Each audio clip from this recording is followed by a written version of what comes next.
Well, after a revolving door of head coaches during the Blackhawks' 5-year playoff drought, the newly hired Jeff Blashill believes he can guide Connor Bedard and a young core of talent back to the glory days.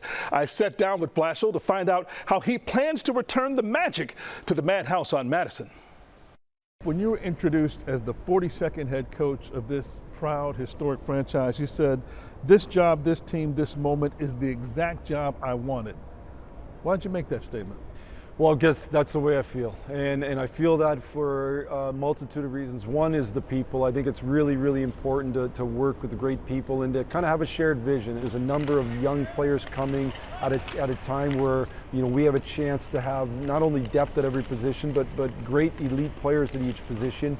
And so that part exciting. And then lastly would just be the experiences that I've had, I think, have really prepared me for this. I've lived a rebuild in the National Hockey League, so I know, you know, the rebuild and the pain that's been felt here for a couple of years. So you know what you're walking into. I know what I'm walking into. I know it's been a rough road the last few years. Yeah, and I get that. I understand that. I understand how hard it is. And I understand that it's not an easy escape out of it, but that, you know, there's certain pitfalls that we'll kind of navigate as we go through. You are now the head coach of not one, but two original six franchises. I know. That's not many coaches in the National Hockey League can say that. Yeah.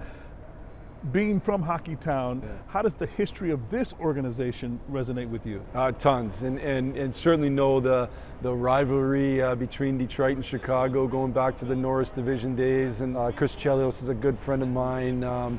So certainly know what a proud franchise this is, and what a passionate fan base we have, and excited to be part of it. It's been a decade since the Blackhawks won their last Stanley Cup. 10 years ago, you also were hired as the head coach of the Red Wings. Yeah. Didn't end so great in Detroit, your hometown.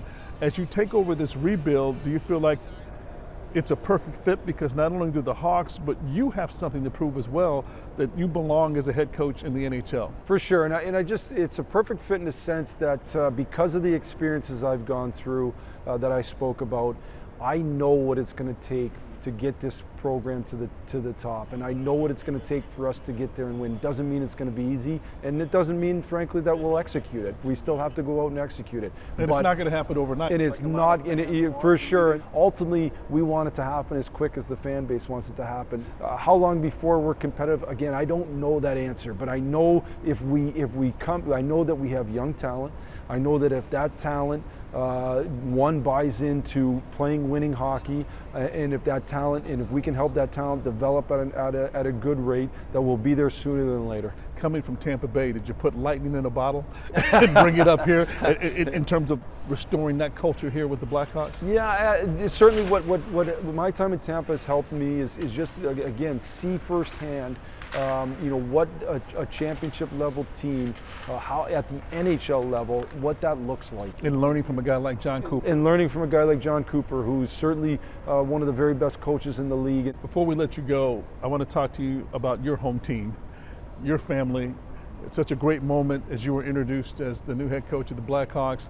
How important is your wife, Eric, and your 3 kids to your journey in helping you achieve the success and the opportunities you've had? Amazing. When you're a wife or a child of a coach, you live the roller coaster that is coaching, and that includes the hard losses, going through those moments. That includes being released in Detroit. That includes having to move and all those things. And through that whole period of time, they've always encouraged me to keep going, and for that, I'm forever grateful for them.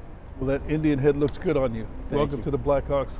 I'm sure you're glad to be here. I'm excited to be here. Well, Blashill credits Dan Campbell for inspiring him with how he stuck to his game plan while turning the Lions around. He plans on connecting with another Motor City transplant, Ben Johnson, as they both begin their Chicago coaching careers trying to jumpstart the Hawks and the Bears.